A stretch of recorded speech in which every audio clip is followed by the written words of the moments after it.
네, 안녕하세요. 지난 시간에 이어서 우리가 그리스도의 구속에 대해서 우리가 함께 공부를 계속해서 해보도록 하겠습니다. 예수 그리스도의 구속은 이제 그리스도의 삼중적 사역 중에서 대제사장에 속한 사역입니다.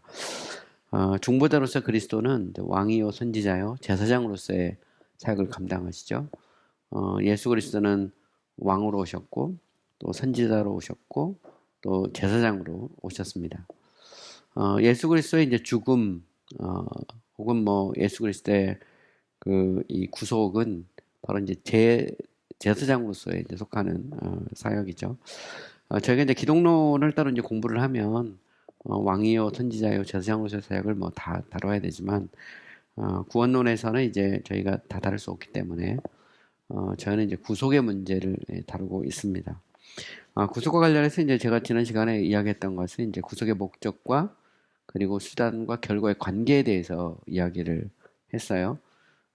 예수 그리스도께서 왜 죽으셨느냐, 죽으심의 이유가 무엇인가에 대해서 우리가 이제 생각을 해봤고요.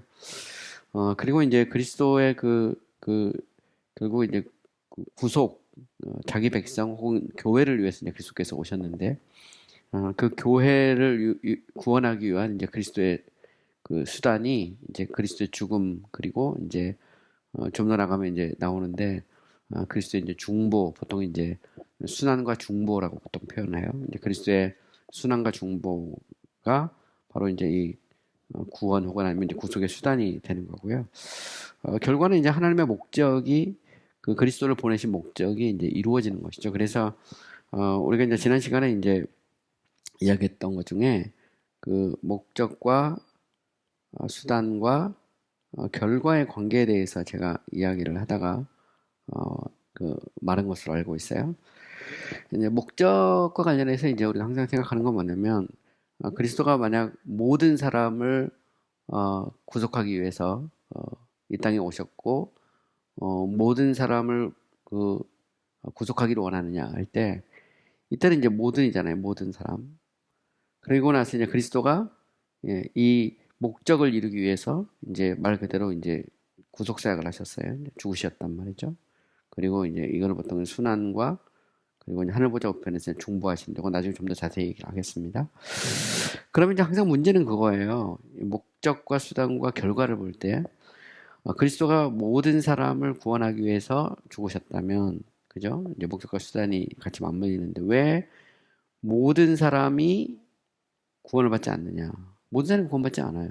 분명히 일부 사람만 구원을 받죠.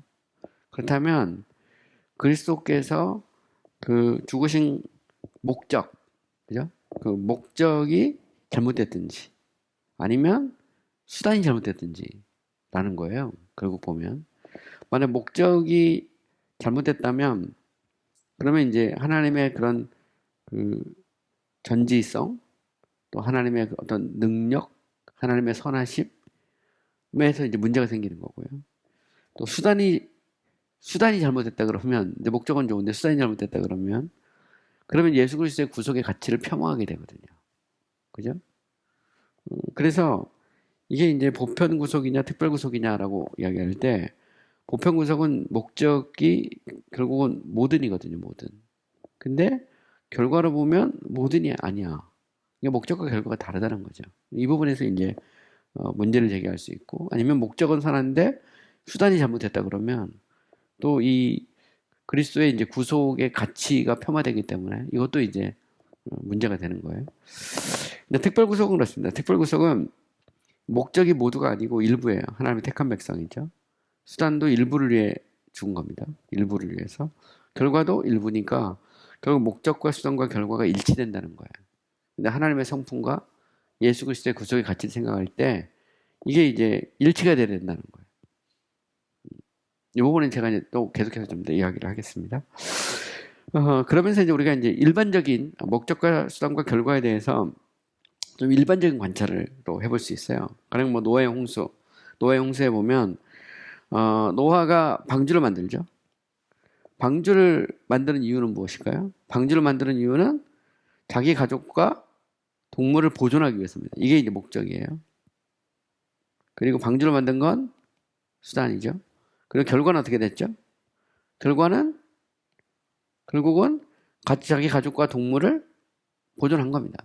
그래서 목적과 수단과 결과가 같아요. 범주가 딱 보면 그렇습니다. 그리고 이제 또 목적을 이루는 수단도 보면 수단에는 좋은 수단과 나쁜 수단이 있을 수 있어요. 가령 가인, 그죠? 가인이 아벨을 죽인 것은 나쁜 수단이죠. 그죠? 가인은 동생을 들판으로 데려갔어요. 왜 그랬을까요? 죽이려고 데려간 거죠. 그리고 가인이 아벨을 죽인 것은 나쁜 겁니다. 목적은 이루었어요. 목적은 이루었는데, 그리고 그 결과가 가인이 아벨을 죽이고 아벨이 이제 죽잖아요. 그렇지만 수단이 잘못된 겁니다. 수단은 안 좋아. 그럼 예수 그리스도의 그 죽으심은 어떨까요? 그 자체로 보면 뭐 꼭 우리가 이제 구분하기 좀 어렵지만 어쨌든 그 앤 배드로 보면 십자가는 이게 혐오스러운 거거든요. 그 자체로 좋은 수단이 아니에요. 그런데 그리스도는 바로 그 좋지 못한 수단을 통해서 우리를 구원하신 거죠. 그죠? 이 부분을 한번 좀 생각해 보세요.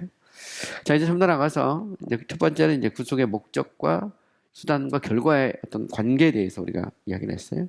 예수 그리스도가 오신 목적은 잃어버린 자, 많은 사람, 자기 백성, 그죠?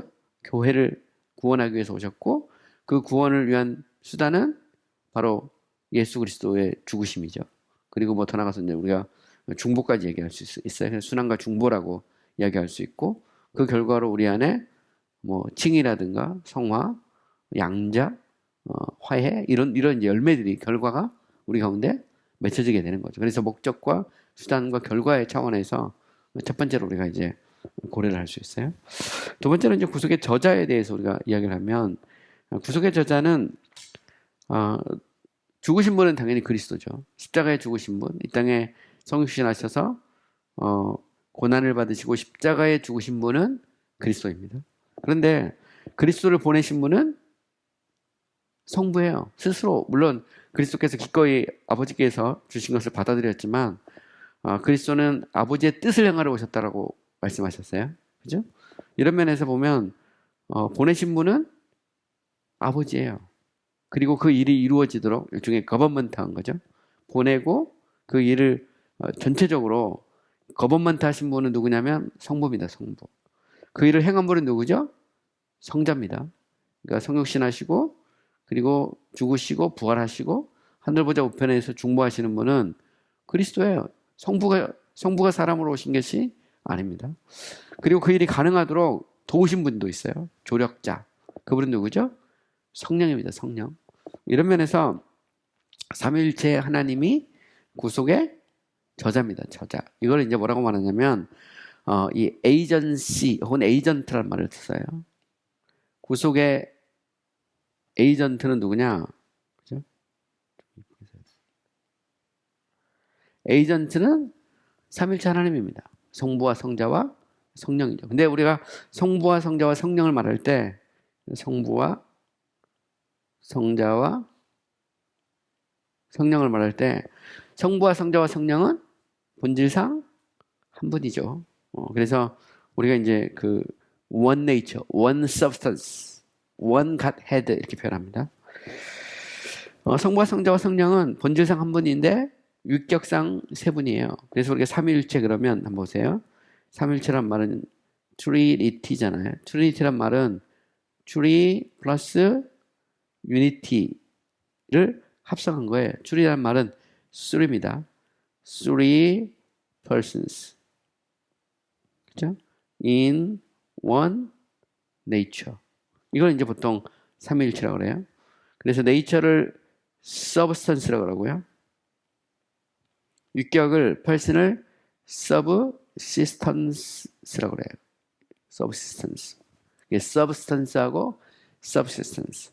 이것을 nature라고도 하지만 Godhead라고도 합니다. 영어로. 어쨌든 분명한 것은 삼위일체라는 것은 성부도 하나님, 성자도 하나님, 성령도 하나님이에요. 기독교는 삼신이 그렇다고 삼신도 아닙니다. 원 네이처예요. 한 분 하나님이죠. 그러나 그럼에도 불구하고 삼위로 존재하시고 삼위로 행동하세요. 그죠? 그리고 성부와 성자와 성령의 사역은 각각 구별됩니다. 그러면서도 이것은 또 하나예요. 보면. 그래서 결국 그리스도의 사역은 성부의 사역이기도 하고 성령의 사역이기도 합니다. 본질상 한 분이기 때문에. 그래서 우리가 이런 얘기를 하죠. 신성에 속한 모든 외적 사역은 구분되지 않으며 똑같이 각각의 율격에 속해 있지만 그들의 율격은 각각 구분된 방법과 질서를 지닌다. 좀 어려운 말인데요. 그래서 모든 외적 사역, extra activities 하면 이걸 뭐라고 말하면 이제 그 아드 오페라 데이라고 그러거든요. 라틴어로. 하나님의 모든 아드 엑스트라 오페라 데이. 하나님의 모든 외적 사역은 이게 구분되지 않아요. 이 자체가 하나예요. 왜냐하면 성부와 성자와 성령 본질상 한 분이기 때문에. 하지만 율격으로 보면 이것은 서로 어떻게 되죠? distinct 돼요. 구별됩니다. 구별돼요. 이건 좀 어려운 말인데 하나이면서도 구별이 됩니다. 구별이 되죠. 이것을 우리가 이제 분명히 알아야 되고 그리고 하나님의 모든 사역은 성부와 성자와 성령의 율격의 질서를 유지합니다. 그래서 아들을 보내신 분은 성자도 성령도 아니고 성부 하나님이세요. 그죠? 사람으로 오셔서 십자가를 지시는 분은 성부도 성령도 아니고 성자세요. 그리고 조력하시는 분은 성부와 성자가 아니고 성령 하나님이십니다. 각각 구별될 수 있어요. 그죠? 그래서 우리가 성경적으로 보면 그렇습니다. 구약에는 성부 하나님의 역할이 두드러지게 드러나요. 그죠? 두드러지게. 그 다음에 복음서에 오면 예수 그리스도의 사역이 두드러지게 드러나죠. 그리고 교회 시대에 오면 오순절 성령 사건 이후에는 성령의 역사가 두드러지게 나타납니다. 보면. 물론 뭐 그리스도가 이제 중심에 있죠. 그럼에도 불구하고 우리가 구약에 나오는 하나님 하면 어떤 분은 뭐 구약에 나오는 하나님이 다 예수님이다 그러는데 그러면 잘못하면 저 양태론 됩니다. 그렇지 않아요. 구약에 나오는 하나님은 이 삼일체 하나님 자체를 의미할 때도 있지만 성부 하나님의 역할이 두드러지게 드러납니다. 구약에서 보면 두드러지게 나타나죠. 그렇다고 해서 그러면 성자와 성령은 하나님이 아니냐? 그건 아닙니다. 성자와 성령은 일하지 않느냐? 그렇지 않죠. 구약에서도 일을 합니다. 단지 그것을 계시를 통해서 이렇게 드러나지 않은 거죠. 그래서 우리가 점지적 계시를 얘기하는 겁니다. 그래서 성부와 성자와 성령은 삼일체 하나님은 구약에서도 일하고 신약에서도 일해요. 똑같이 율격의 질서를 따라서. 그리고 각각의 율격의 역할이 따로 있습니다. 그 역할을 감당하고 계시는 거죠. 성부는 성자대로, 성령은 성자대로, 성령은 성령대로 각각의 역할을 합니다. 이거는 이제 나중에 삼일체론에 가면 더 자세히 이야기를 해야 되는데 제가 생각할 때는 이제 다음 학기에는 삼일체론을 좀 할까 생각도 있어요. 그래서 이 삼일체를 얘기할 때 다시 또 정리를 하도록 하겠습니다. 어쨌든 이 구속 혹은 아니면 이제 구원과 관련해서 성부는 계획을 하시죠. 그리고 성자는 그 계획을 기꺼이 실행하십니다. 성령은 이 일이 이루어지도록 도우시고 적용하시죠. 물론 이것을 전체를 거버먼트 하시는 분은 계획만 세우고 성부는 가만히 있는 게 아닙니다. 그 일이 이루어지도록 거버먼트 하시죠. 그분은 누구냐면 하나님이세요. 보통 룰링이라고 그러는데 성부 하나님 자기 일을 하시는 겁니다. 아들을 보내고 또 아들에게 힘도 주시고 능력도 주시는 분은 누구냐? 성부 하나님이시죠. 보면 또 십자가를 지신 분은 성자이세요. 그리고 이 성령 하나님은 도우시죠. 그것을 우리가 이제 알아야 됩니다. 사도행전 4장 28절에 보면 이런 말씀이 있어요. 하나님의 권능과 뜻대로 이루려고 예정하신 것을 행하려고 이 성에 모였나이다. 보면 예수 그리스도의 구속이라는 것은 하나님의 권능과 뜻대로 예정하신 겁니다. 그죠? 하나님의 작정하신 것이 시간 속에서 드러난 거죠. 그러니까 예수 그리스도의 십자가는 예수 그리스도의 구속은 하나님께서 아담이 범죄하고 나서 그걸 보고 깜짝 놀라가지고 만든 게 아니라는 거죠. 영원 속에서 하나님이 계획하신 것이죠. 그것이 시간 속에서 드러난 것입니다. 그래서 하나님의 내적인 사역이 외적인 사역으로 드러나게 된 거예요. 그것을 우리는 이제 알아야 되죠. 요한복음 10장 10절 18절 내가 목숨을 버리는 것은 그것을 내가 다시 얻기 위함이니 이로 말미암아 아버지께서 나를 사랑하시느니라. 이를 내게서 빼앗는 자가 있는 것이 아니라 내가 스스로 버리노라. 나는 버릴 권세도 있고 다시 얻을 권세도 있으니 이 계명은 내 아버지에게서 받았노라. 그러니까 예수님이 십자가를 지시는 거, 목숨을 버리는 것은 누구에게서 받았어요? 성부 하나님에게서 받은 겁니다. 그리고 예수님은 이것을 억지로가 아니라 스스로 자발적으로 기꺼이, 그죠? 이것을 받아들인 거죠. 그래서 가령 뭐 이사야 6장 같은 데 보면 누가 우리를 위해 갈구할 때 주여 내가 여기 있나이다 나를 보내소서라고 말할 때 오행 같은 경우는 이제 그의 그 기도문책에 보면 성부와 성자사의 관계로 그걸 해석하기도 하거든요. 그러니까 성자께서 기꺼이 우리를 위해서 오신 겁니다. 그것을 우리는 이제 요한복음 10장 10절 18절 같은 말씀을 통해서 알 수가 있죠. 그래서 예수님은 바로 아버지의 뜻을 행하려고 이 땅에 오셨다라는 것을 알 수 있습니다. 자, 구체적으로 그러면 성부 하나님은 어떤 역할을 하시느냐? 성부는 아들을 구속을 위해 세상에 보내시죠. 그러니까 아들을 보내신 분은 성부 하나님이세요. 우리는 그것을 잊지 말아야 됩니다. 그래서 구약에 나오는 뭐 여호와가 다 성자다 그러면 스스로 와야 되는데요. 그건 말이 안 됩니다. 삼일체 하나님의 경륜으로 볼 때 그게 말이 안 되죠. 자, 세상을 사랑하셔서 아들을 죽기 위해 보내시죠. 그래서 요한복음 3장 16, 17절 너무 유명하죠. 하나님이 세상을 이처럼 사랑하사 독생자를 주셨으니 여기 보면 이 하나님은 성부죠. 독생자는 그리스도 성자입니다. 그죠? 성자의 성자. 이는 그를 믿는 자마다 멸망하지 않고 영생을 얻게 하심이라. 하나님이 그 아들을 성부죠, 성부. 그죠? 아들은 성자입니다. 세상에 보내신 것은 세상을 심판하려 하심이 아니요 그로 말미암아 세상을 구원받는 것은 누구로 말미암아? 그리스도로 말미암아 구원을 받죠. 그러니까 그리스도를 통해서 구원을 받도록 성부 하나님께서 누구를 보내요? 성자를 보내신 겁니다. 로마서 8장 3, 4절 말씀. 율법이 육신으로 말미암아 연약하여 할 수 없는 그것을 하나님은 하시나니 곧 죄로 말미암아 자기 아들을, 그죠? 여기서도 보면 성부 하나님이 율법으로 말미암아 인간이 하나님의 계명을 이 육신으로 말미암아 율법을 지키지 못하니까 누구를 보낸 거죠?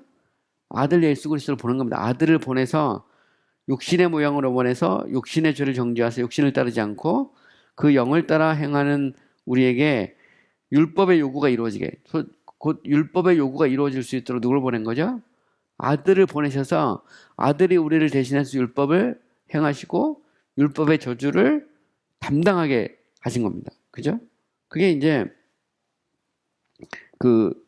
하나님께서 이제 보낸 거죠. 그래서 여기 보면 아들을 보낸 분은 누구예요?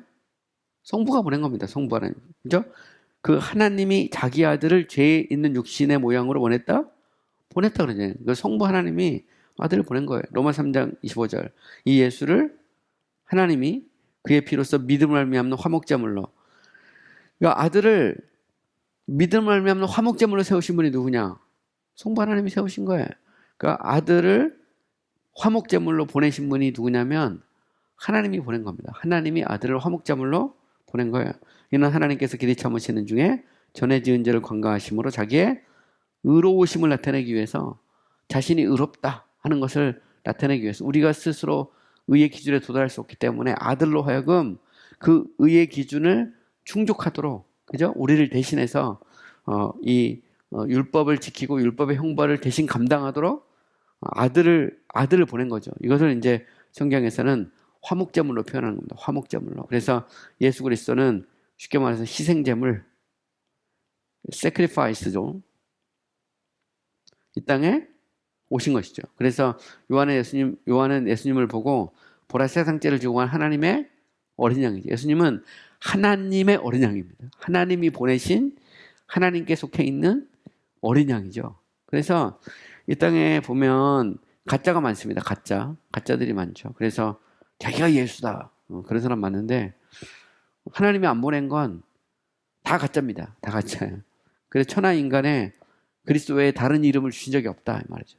오직 하나님의 아들, 본질상 하나님이시고 그리고 육격상 하나님의 아들이신 그분을 성부 하나님께서 우리의 죄를 위해서 형벌을 감당하도록 보내신 겁니다.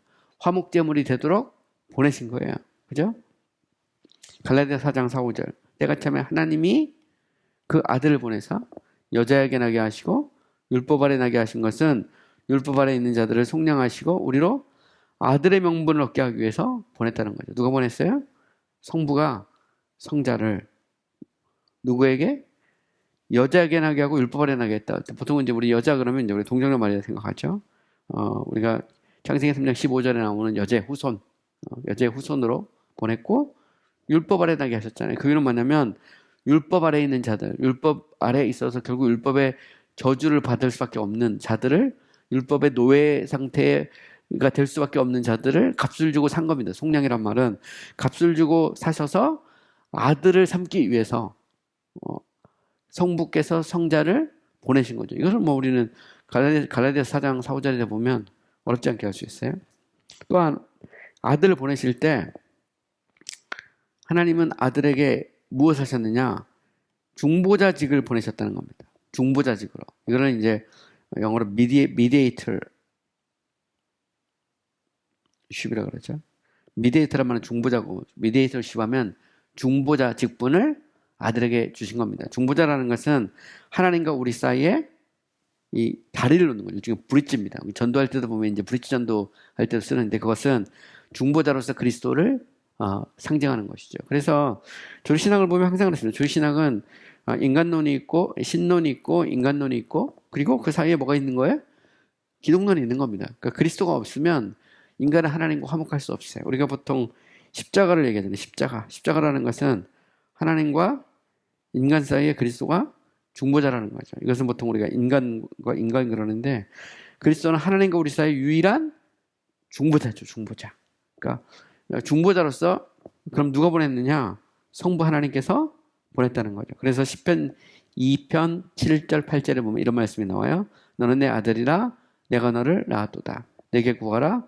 내가 이방 나라를 내 유업으로 주리니 내 소유가 땅끝까지 이르리로다. 이 말은 성부와 성자 사이에 뭔가 이렇게 컨설테이션이 있는 겁니다. 보통 이것을 우리가 구속 언약이라고 보통 표현해요. 평화 언약이라고도 하고요.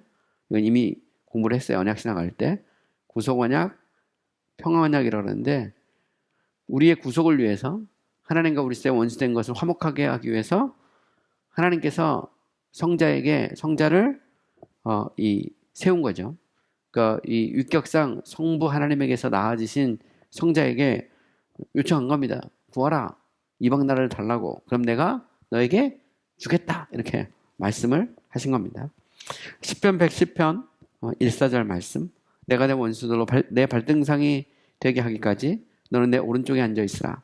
너는 멜기세덱의 서열을 따라 영원한 제사장이라 하였도다. 보면 멜기세덱의 반차를 따라서 영원한 제사장으로 세우신 분이 누구죠?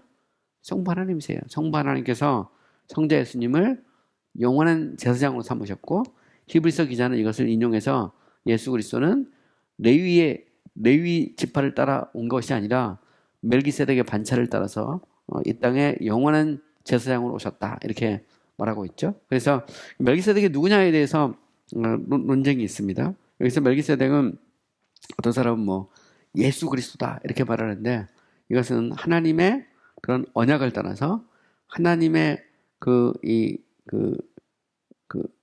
명령을 따라서 아들 예수 그리스도가 하나님의 뜻대로 영원한 제사장으로 세워졌다는 그런 의미입니다. 그래서 평강의 왕이고 신비로운 그런 존재죠. 그래서 이 예수 그리스도는 멜기세덱의 서열을 따라서 반차를 따라서 이 땅에 오신 분이다라고 하는 것을 알 수가 있죠. 이것은 레위 지파와 사람에게 속한 레위 지파와 구별된 하나님에게서부터 직접적으로 왔다는 것을 암시하고 있는 겁니다. 멜기세덱의 반차라는 것은.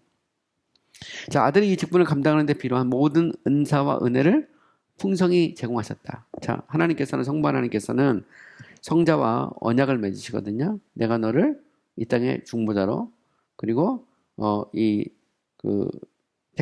택한 백성들에 대한 희생제물로 내가 너를 보내겠다. 그리고 보내기만 하고 끝나는 게 아닙니다. 그 사역을 감당할 수 있도록 성부 하나님은 모든 은사와 은혜를 부어주시죠. 그리고 그렇게 하겠다고 약속하셨다는 겁니다. 자, 그리스도는 신적인 본질로 모든 것이 충분하고 완벽하죠. 하나님은 그리스도께서 중보자로서 사역을 감당하실 수 있도록 모든 것을 충만하게 하십니다. 그래서 본질적으로는 그리스도는 하나님이기 때문에 충만하세요. 전지하고 전능하고 영원하고 편재하신 하나님이십니다. 그런데 이 중보자로서의 사역을 감당할 수 있도록 하나님께서 또 위격의 차원에서 모든 것을 아주 충만하게 부어주십니다. 이것을 보통 우리가 이제 사역의 측면이라고 그러죠. 사역.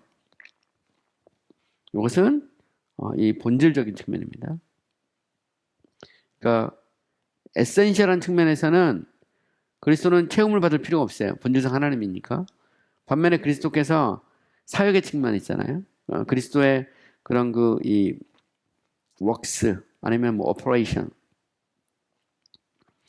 사역의 측면에서 하나님께서 그리스도에게 성령을 물붓듯이 부어주시잖아요. 그래서 그 사역을 감당할 수 있도록 성부 하나님께서 하십니다. 그래서 골로새 1장 19절 보면 아버지께서는 모든 충만으로 예수 안에 거하게 하셨다는 말은 이 사역을 감당할 수 있도록 하셨다는 그런 말이에요. 그죠? 우리는 여기에서 이제 이런 말씀을 생각해 볼 수 있어요. 우리가 이제 빌립보서 2장 같은 데 보면 그는 근본 하나님의 본체시나 하나님과 동등됨을 취할 것으로 여기지 아니하시고 자기를 비워 종의 형체를 가지사 사람으로 모양으로 나타나셨으니 그 십자가에 죽으심이라. 이게 죽기까지 하셨다는 말이잖아요. 그 높고 높은 보좌를 버리고 낮고 낮은 땅까지 그리스도는 하나님이셨어요. 하나님이신 그분이 사람으로 오신 겁니다. 그러면 여기서 이제 우리가 이런 또 질문을 할 수 있어요. 그리스도가 그럼 하나님이고 사람이셨다면 그러면 그리스도는 사람이 되셨을 때 자신의 100%의 신성을 비우셨단 말이냐? 그건 아닙니다. 만약 그렇게 말하면 그리스도는 하나님이 아니란 말이 되거든요. 이거는 사실 인간의 논리와 사고로 다 이해할 수 없어요. 여기 이제 기독론에서 우리가 더 이제 깊이 이야기해야 되는데, 칼케돈 신조 같은 경우는 예수 그리스도는 구에 누이신 아기 예수, 이 땅에 사람으로 오신 예수 그리스도는 true God, true man, 참되신 하나님이고 참되신 사람이라는 말입니다. 이거를 이제 라틴어로 베레 데우스 베레 호모 그럽니다. 그리스도는 참 하나님이고 참 사람으로 오셨어요. 이 말은 구에 누이신 아기 예수는 하나님이십니다. 그 순간 신성을 다 비워버리면 인간일 뿐이거든요. 우리가 똑같은 인간으로 100% 인간이지만 그러나 신성의 측면으로 보면 그리스도는 하나님 자신이에요. 그리고 그리스도는 여전히 성부와 성령과 더불어 온 땅을 다스리고 통치하십니다. 반면에 그리스도는 이 땅에 오셨을 때 우리가 똑같은 인간으로 오셨어요. 우리가 똑같은 영혼과 육체를 가지신 인간으로 100%. 여기에 뭐 다른 게 없어요. 근데 우리는 여기에서 그러면 그리스도가 하나님이고 사람이라면 그러면 두 퍼슨인가 두 인격인가? 그렇지 않습니다. 그리스도는 한 인격입니다. 그죠? 보통 그걸 뭐라고 말하냐면 이걸 좀 전문적인 hypothetical union of two natures in a person 이렇게 표현합니다. 한 육격 안에 신성과 인성이 본질적으로 이게 연합되어 있다는 말이에요. 연합되어 있다고 뭐 육격적으로 연합되어 있다 이렇게 번역할 수도 있어요. 그러니까 이 말은 무슨 얘기냐면 그리스도는 한 분입니다. 한 분. 그러면서도 신성과 인성이 그리스도 안에 연합되어 있다고 칼케돈 신조는 이것을 인정한 겁니다. 그리고 교회는 이것을 정통신학으로 받아들였어요. 이 말은 구에 누이신 아기 예수는 자신의 신성을 비우셨다고 할 때 그 비우심이라는 것은 신성을 포기했다거나 그것을 제약했다거나 없앴다는 말이 아닙니다. 그 말은 우리가 똑같은 인간이 되졌다는 의미예요. 100%. 그러나 그럼에도 불구하고 그리스도는 자신의 신성을 100% 가지고 있습니다. 그죠? 이게 이제 이해는 못해. 어렵습니다. 근데 이거는 굉장히 중요한 교리입니다. 우리가 이것은 절대로 포기하면 안 됩니다. 왜냐하면 예수 그리스도와 만약에 그냥 단순한 인간이라면 그리스도의 십자가는 우리하고 아무 의미가 없어요. 구속의 가치가 없습니다. 그리스도의 구속의 가치가 있는 것은 그리스도가 하나님이시기 때문에 그렇죠. 그리고 섭리적인 측면에서 그리스도는 여전히 하늘과 땅을 온 세상을 다스리고 계십니다. 심지어 성육신 하신 상태에서도. 그렇지 않으면 그 순간에 성부하고 성령만 세상을 다스려야 돼. 그건 말도 안 되는 얘기거든요. 삼위일체 하나님은 세상을 만들기도 하지만 다스리고 통치하기도 하시죠. 그래서 그리스도가 사람이 된다는 것은 그것은 100% 사람이 된다는 말이기도 하지만 그렇다고 신성을 포기했다는 말도 아니다라는 것을 우리는 명확히 해야 됩니다. 이건 나중에 이제 기독론 갈 때 더 자세히 이야기를 하도록 하겠습니다. 자, 어쨌든 여기서 말하는 그리스도께서 중보자로서 사역을 감당하기 위해서 모든 은사와 은혜를 한량없이 부어주시는데 그것은 인격적인 측면, 특히 사역적인 측면에서 말하는 것이지 본질적인 측면은 아니다라고 하는 것을 우리는 알아야 된다는 거죠. 자, 이를 위해서 성부와 성자 사이에 언약이 맺어지죠. 이걸 보통 구속 언약이라고 합니다. 이것을 다른 말로 평화 언약 이렇게 표현하기도 평화 언약. 자, 아들이 이 일을 완벽하게 수행하고 성취할 수 있도록 보호하고 후원하시겠다고 하나님이 약속한 겁니다. 그래서 이사야 50장 7에서 9절 보면 이런 말씀이 나와요. 주 여호와께서 나를 도우심으로 내가 부끄러워하지 아니하고, 여기 잘 보세요. 주 여호와가 나오죠. 나를 이렇게 나옵니다. 주 여호와께서 나를 도우심으로 내가 부끄러워하지 아니하고 내 얼굴을 부싯돌과 같이 굳게 하였으므로 내가 수치를 당하지 아니할 줄 아노라. 나를 의롭다 하시는 이가 가까이 계시며 나와 다툴 자가 누구냐? 나와 함께 설 자가 누구냐? 나의 대적이 누구냐? 내게 가까이 올 자가 나오리라. 보라, 주 여호와께서 나를 도우시리니 나를 경주할 자가 누구냐? 여기 보면 주 여호와는 성부죠. 그 다음에 나는 누굽니까? 예수님이에요. 성자의 관계를 이렇게 나타내고 있는 겁니다. 그래서 주 여호와라고 할 때 주 여호와는 성부 하나님을 의미한다면 나는 성자를 의미하는 겁니다. 자, 아들이 감당하는 사역의 목표를 성취하고 획득하게 하시겠다고 약속한 겁니다. 보시면 이사야 49장 위에서 12절 보시면 내가 나의 종이 되어 야곱의 지파를 일으키며, 그죠? 여기 보시면 내가 나의 종이라고 할 때 여기서 내는 누굴까요? 아들이죠. 여기서 나는 누구예요? 성부예요. 성부. 내가 나의 종이 되어, 예수 그리스도는 하나님의 종으로 오셨죠. 그래서 예수님은 하나님의 종이라고 말합니다. 내는, 앞에 내는 예수님이에요. 내가 나의 종이 되어 야곱의 지파를 일으키며 이스라엘 중에 보존된 자들을 돌아오게 할 것은 매우 쉬운 일이라. 은혜의 때에 내가 응답하였고 구원의 날에 내가 너를 도왔도다. 여기서 내는 성부죠. 그죠? 너는 누구예요? 성자입니다. 성부와 성자 사이에 약속이 맺어진 겁니다. 이것을 이 성경은 표현하고 있는 거죠. 요한복음 17장 4절. 아버지께서 내게 하라고 주신 일을 내가 이루어 아버지를 이 세상에서 영화롭게 하였나이다. 아버지는 성부, 내는 성자. 명확해요.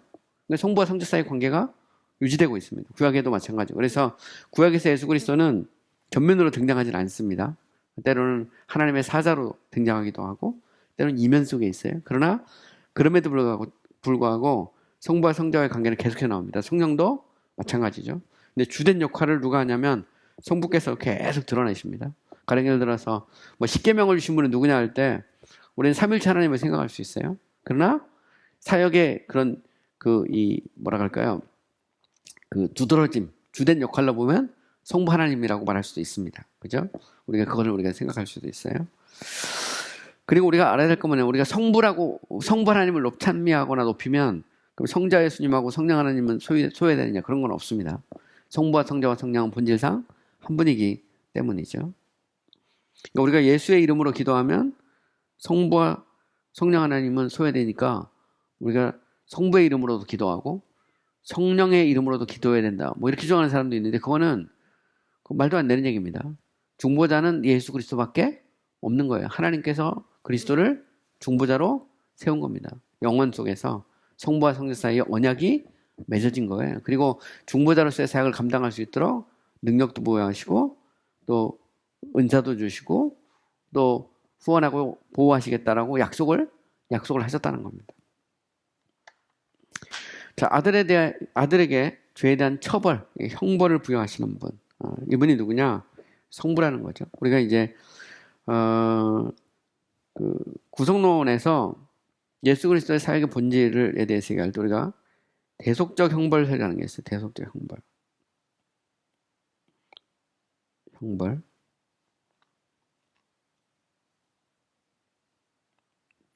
이걸 뭐라고 표현하냐면 영어로 penal substitution 이렇게 표현합니다. 우리를 대신해서 형벌을 받으셨다. 이게 소위 말하는 이제 대속적 형벌이에요. 그러니까 예수 그리스도의 십자가의 의미가 뭐냐라고 할 때 여기에 대해서 뭐 여러 가지 해석이 많습니다. 어떤 사람은 마귀의 권세를 이긴 것이다. 뭐 그것도 들어있어요. 예수 그리스도께서 사단의 머리를, 그죠? 뱀의 머리를 밟죠. 그런 면에서 마귀를 멸하시기 위해서 그리스도께서 십자가를 지신 그 측면도 있어요. 그것도 그 중에 하나입니다. 그죠? 또 더 나가서 예수 그리스도께서 그 우리의 죄를 대신 담당하기 위해서 십자가를 지신 겁니다. 형벌을 감당한 거죠. 그것도 우리가 이야기할 수 있어요. 또 어떤 사람은 또 그렇게 주장하기도 합니다. 예수 그리스도의 십자가라는 것은 뭐 이렇게 대속죄 형벌 이런 게 아니고 그 사랑의 크기가 얼마나 큰지 우리로 하여금 감격하고 깨닫게 하기 위해서 십자가를 졌다. 뭐 그것도 있을 수 있어요. 우리의 십자가를 통해서 우리는 하나님의 사랑을 발견합니다. 그러나 그리스도의 십자가의 이 구속의 가장 1차적인 primary purpose는 뭐냐? 그것은 우리를 위해서 형벌을 감당한 거죠. 하나님의 진노를 달래고 우리가 감당해야 될 그 형벌을 대신 감당하기 위해서 십자가를 지신 것입니다. 이제 그걸 우리가 이야기할 수 있는 거죠. 마태복음 26장 31절, 스가랴 13장 7절, 마태복음 26장 31절은 스가랴 13장 7절 말씀을 인용한 겁니다. 기록된 바 내가 목자를 치리니 양의 떼가 흩어지리라 하였느니라. 여기 보면 목자를 친다는 말은 무슨 말일까요? 바로 예수 그리스도를 치는 거죠. 그럴 때 양떼가 흩어진다. 이거는 이제 마태복음 26장 31절에 보면 인용하고 있어요. 이사야 53장 4절, 6절, 10절 뭐 이거 보고 말씀 많지만 그 중에 좀 몇 가지 인용해 보면 그는 징벌을 받아 하나님께 맞으며 고난을 당한다 하였노라. 자, 여기 보면 그는 누구고 하나님은 누굴까요? 그는 예수 그리스도예요. 하나님은 성부를 의미합니다. 여호와께서는 우리 모두의 죄악을 누구에게? 그에게 감당시켰다. 그리스도께 감당시켰다. 그래서 여호와가 그리스도라고 하면 문제가 됩니다. 보면 여호와께서는 우리 모두의 죄악을 누구에게? 그리스도에게 담당시킨 거죠. 여호와께서 그에게, 그죠? 성부가 성자에게 이런 말이죠. 이 말은 아들에게 죄에 대한 형벌 혹은 처벌을 부여하신 겁니다. 그렇게 하기로 영원 속에서 계획이 세워졌고 때가 되었을 때 아들 예수 그리스도가 우리의 죄를 지고 십자가를 지신 것이죠. 그래서 엘리 라마 사박다니라고 하는 건 뭐냐면 나의 하나님 어찌 나를 버리시나이까라고 하는 말은 예수 그리스도가 우리의 죄를 대신 지시고 형벌을 받으신 거거든요. 그 순간에 예수님은 죄인으로 죽는 겁니다. 우리를 대신해서 희생양으로, 그죠? 이 sacrificial lamb으로 죽는 거예요. 그리스도께서. 그렇기 때문에 그리스도는 나의 하나님 어찌하여 나를 버리시나이까라고 외치고 그리스도께서 운명하신 겁니다. 또 다 이루었다는 말도 하시죠. 다 이루었다는 말은 이미 아버지께서 에게 주신 것을 다 이루었다라는 것을 의미하고 있는 것입니다. 다 갚았다. 다 성취했다라고 하는 말이죠. 고린도후서 5장 21절 하나님이 죄를 알지 못하신 이를 우리를 대신하여, 이건 대신이잖아요. 그죠? 죄를 삼으신 것은 우리로 하여금 그 안에서 하나님의 의가 되게 하려면 죄와 의가 대조되고 있습니다. 죄의 삭은 사망이죠. 이것은 죄에 대한 형벌입니다. 형벌. 그죠? 그리스도는 바로 우리의 죄를 대신해서 죄에 대한 형벌을 받으신 것이죠. 갈라디아서 3장 13절 그리스도께서 우리를 위하여 저주를 받은 바 되사 율법의 저주에서 우리를 속량하셨으니 기록된 바 나무에 달린 자마다 저주 아래에 있다 하였습니다. 그리스도는 우리를 대신해서 저주를 받기 위해서 오신 것이죠. 이 저주는 기준으로 보면 율법의 저주. 율법은 하나님의 성품의 표현이고 하나님의 계명입니다. 우리 인간은 하나님의 그 기준에, 의의 기준에 도달할 수 없어요. 그렇기 때문에 우리는 하나님의 저주를 받을 수밖에 없죠. 그런데 그 저주를 대신 그리스도께서 받으신 것입니다. 자, 여기서 우리는 크게 두 번째 질문을 할 수 있어요. 첫 번째 질문은 그리스도의 죽음의 목적, 그리고 수단, 결과의 관계에 대해서 우리가 생각해 볼 수 있죠. 그리스도가 모든 사람을 위해 죽었다면 왜 모두가 구원받지 못하느냐? 그러면 목적이 잘못됐든지 수단이 잘못됐든지 둘 중에 하나라는 거죠. 목적이 잘못됐다면 하나님의 선하심, 전능하심, 하나님의 그런 이 전제하심이 문제가 생깁니다. 반면에 수단이 잘못됐다면 그리스도의 구속의 가치가 폄하돼요. 그러면 결국은 그리스도께서 모든 사람을 위해 죽었는데 왜 모두가 구원받지 않느냐라고 하는 것은 그것은 이제 목적과 수단과 결과의 차원에서 보면 우리가 이제 의문을 제기할 수 있다는 겁니다. 물론 이제 그 알미니우스 같은 경우는 이렇게 말합니다. 그리스도는 모든 사람을 위해 죽었지만 우리가 믿지 않으면 그리스도의 죽음이 헛것이 된다는 겁니다. 아무리 그리스도가 우리를 위해 죽었어도 우리가 안 믿으면 소용이 없다는 말이에요. 근데 그것도 되게 이상합니다. 그러면 하나님이 아무리 우리를 구원하고 싶고 그리고 그리스도를 구원하기 위해서 보내셨어도 그죠? 우리가 안 믿으면 하나님의 의도, 하나님의 계획이 그리고 하나님께서 그 수단으로 보내신 것이 다 무효가 된단 말입니다. 하나님의 목적도 그리고 그리스도를 통한 구속도 이 효력이 무효가 돼버려요. 그래서 이제 알메니우스 같은 경우는 그리스도는 실제로 모든 사람을 위해서 그 죄를 실제로 다 성취하고 갚은 게 아니다 말이에요. 단지 모든 사람이 구원받을 수 있는 가능성만 만들어 놓은 거다 규정하거든요. 그것도 되게 이상하죠. 그럼 그리스도의 구속은 다 이루었다는 것은 모든 사람이 구원받을 수 있는 그런 가능성만을 열어놨다는 말이냐, 아니면 실제로 구원받을 자의 죄를 다 감당했단 말이냐, 성취했단 말이냐. 이제 여기에서 또 해석이 또 나오죠. 자, 그래서 우리는 이런 질문을 할 수 있어요. 자, 그리스도는 모든 사람의 죄에 대한 형벌을 받으셨는가? 택한 백성의 죄를 위한 형벌을 받으셨는가? 여기에서는 네 가지 가능성밖에 없습니다. 자, 그리스도께서 모든 사람의 모든 죄를 위해 형벌을 받으셨는가? 그렇다면 먼저 생각해 보세요. 자, 모든 사람의 모든 죄, all sins of all men이란 말은 무슨 말일까요? 여기에는 아담이 범죄한 이래로 모든 사람을 포함합니다. 그죠? 노아의 홍수 때 죽은 수많은 사람들. 왜냐면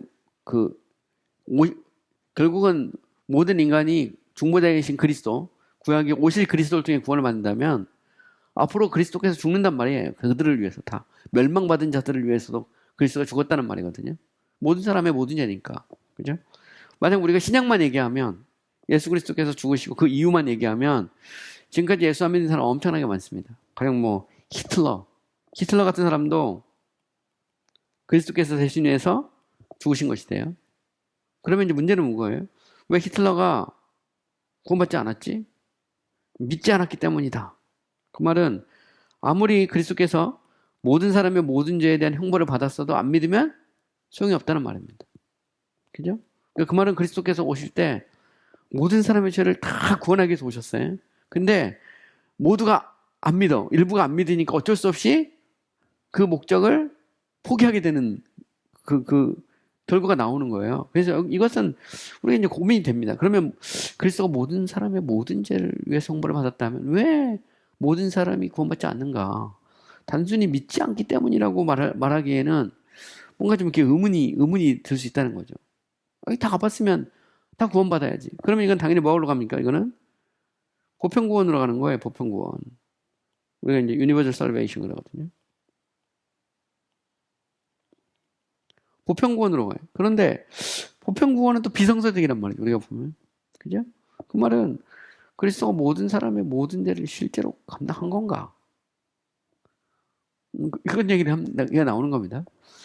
특별구속에서는 그렇게 얘기하지 않죠. 특별구속은 이제 우리가 세 번째 나오는데 어쨌든 가능성으로 보고 그랬습니다. 그리스도가 죽으셨어요. 그러면 모든 사람의 모든 죄에 대한 형벌을 받으셨든지 그게 하나님의 계획에 있을 수 있습니다. 아니면 모든 사람의 일부의 죄를 위해 죽으셨든지. 근데 문제는 뭐냐면 모든 사람의 일부의 죄는 죄가 남아있다는 말입니다. 이 말은 아무도 구원받지 못한다는 말이에요. 죄가 남아있기 때문에 홀이라도 남김없이 다 갚아야 된다고 그랬거든. 그러면 2번은 받아들이기가 좀 어렵습니다. 이거는 빼야 돼. 그럼 남은 거는 1번 남습니다. 모든 사람의 모든 죄를 그리스도께서 대신해서 형벌을 받으셨든지 아니면 세 번째 일부 사람의 모든 죄를 감당했던 이걸 보통 우리가 특별구속이라고 합니다. 그죠? 그래서 이제 보통 이제 이야기할 때 이렇게 얘기해요. 우리가 이제 구속을 보편구속과 특별구속을 합니다. 보편구속을 유니버설 어토먼트라고 그래요.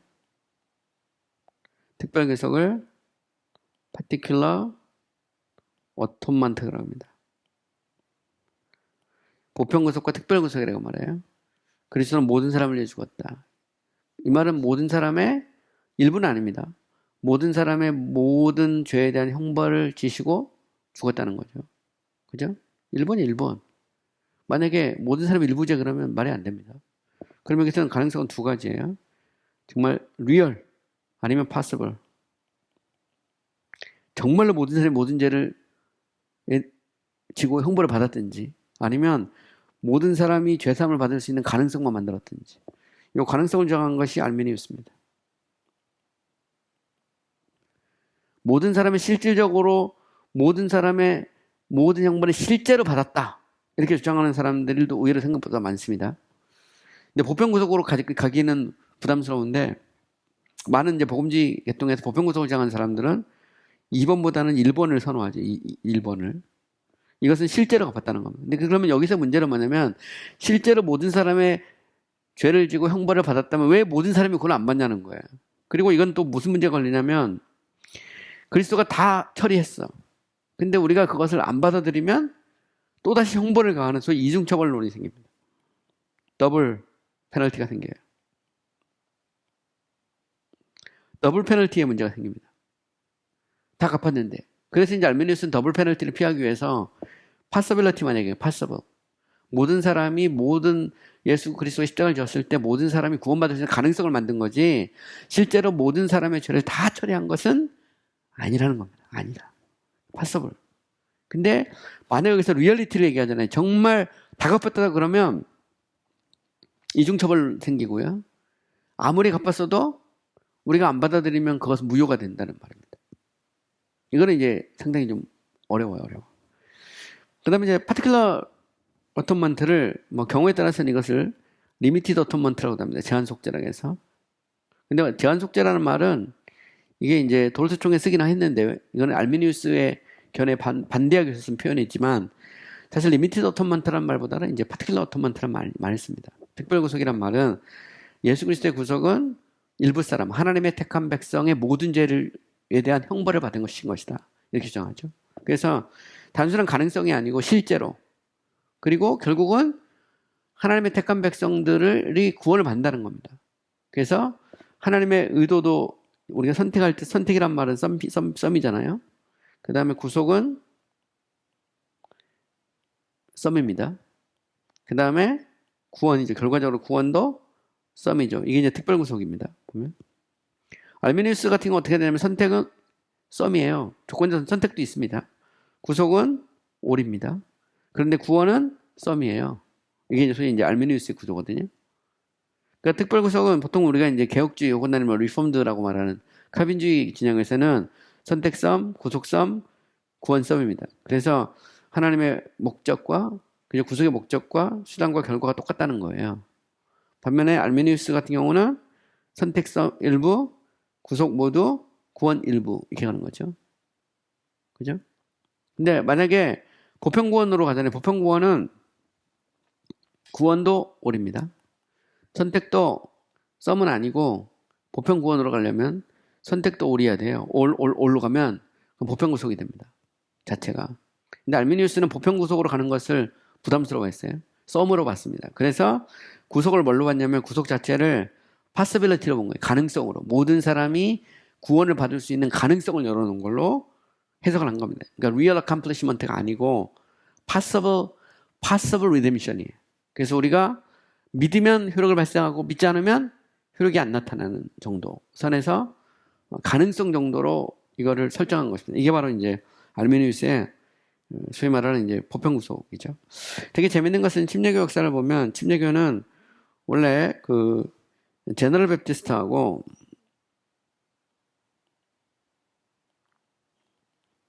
파티큘러 베프티스트하고 기원이 달라요.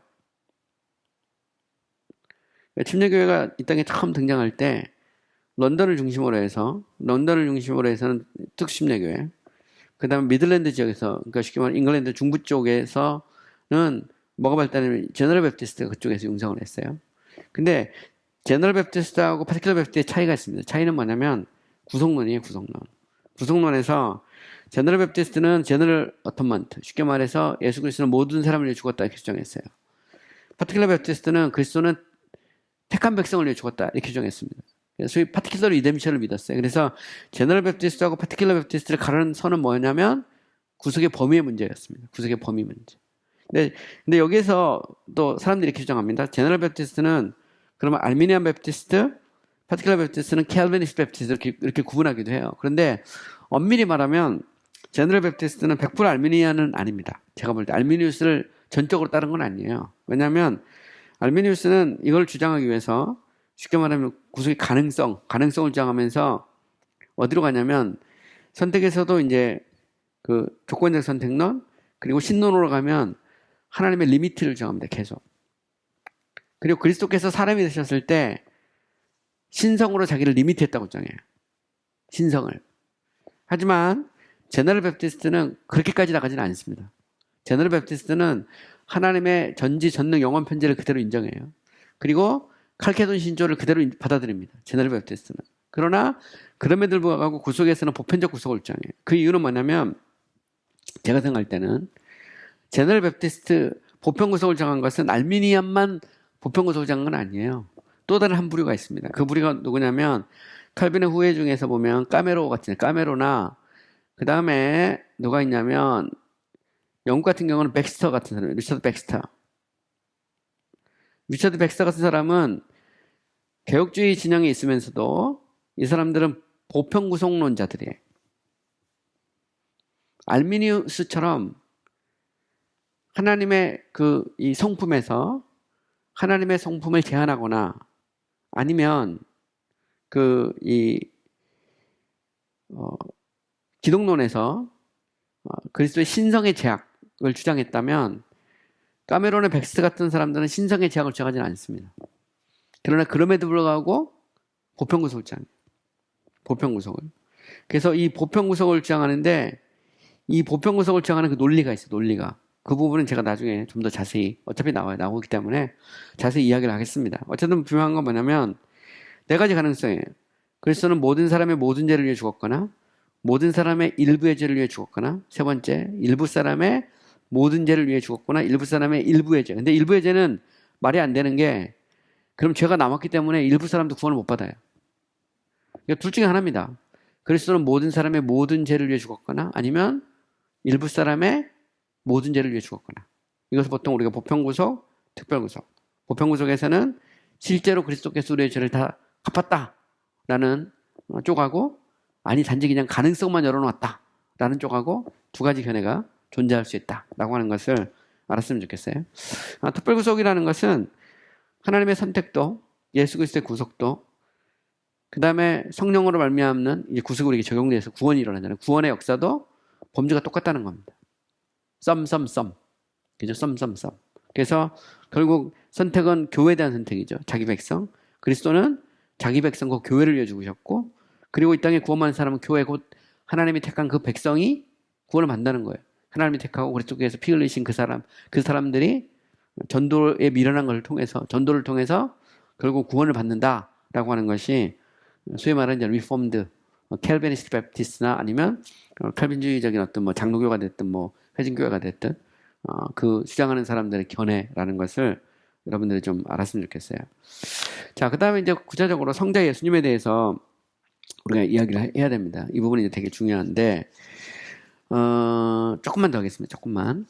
자, 아들은 자신에게 부여된 임무를 자발적으로 받아들이시거나 기꺼이 취하심으로써 이 위대한 사역을 함께 협력하고 있는 행위자이다. 그래서 구속에 있어서 구속의 행위자는 삼일체 하나님입니다. 구속의 저자는 성부와 성자와 성령이 있죠. 역할이 다릅니다. 역할이.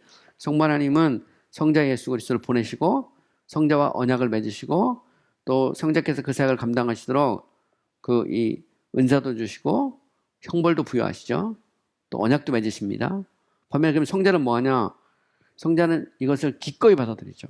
억지로 받아들이면 그러면 이게 말이 안 됩니다.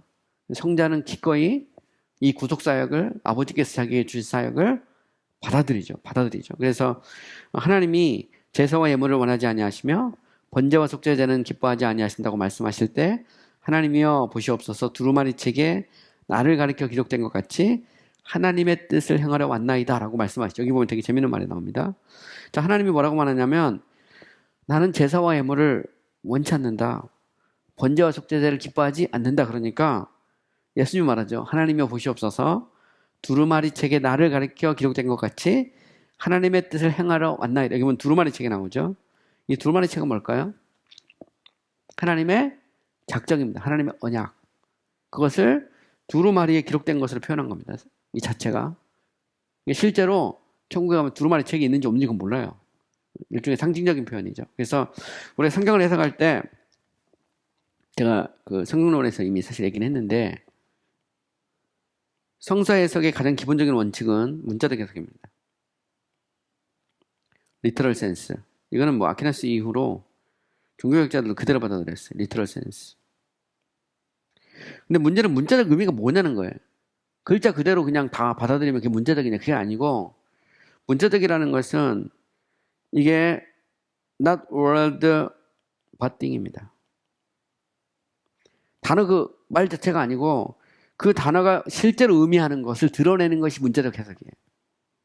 실제로 드러내는 것. 생명책 그러면 정말 천국에 가면 진짜 생명책이 있나? 그죠?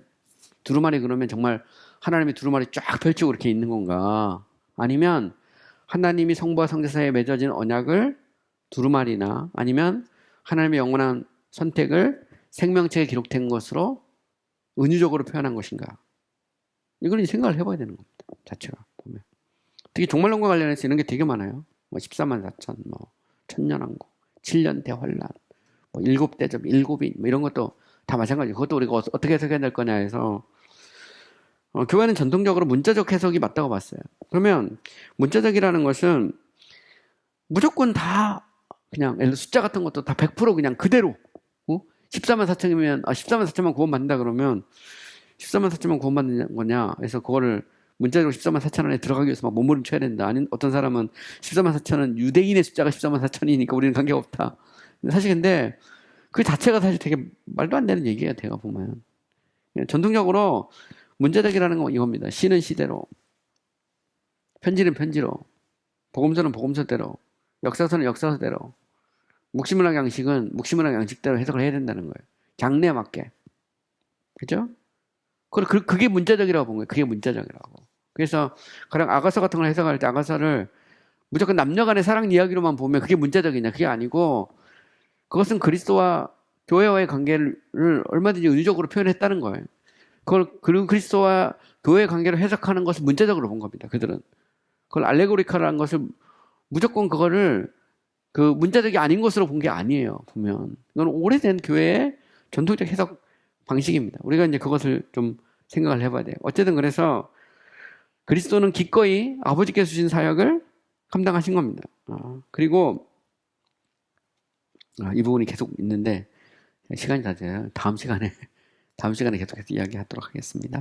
되게 중요하기 때문에 구속론은 제가 볼 때 다다음 시간까지 아마 갈 거예요. 그래서 몇 번에 걸쳐서 좀 자세히 이야기를 하고 그 다음에 이제 소명, 그 다음에 칭의 이런 쪽으로 가겠습니다. 그래서 칭의 부분에서 제가 좀 많이 할 거고요. 각각 구속 부분에 대해서는 좀 더 좀 심도 있게 얘기를 하겠습니다. 오늘 수고 많이 하셨습니다.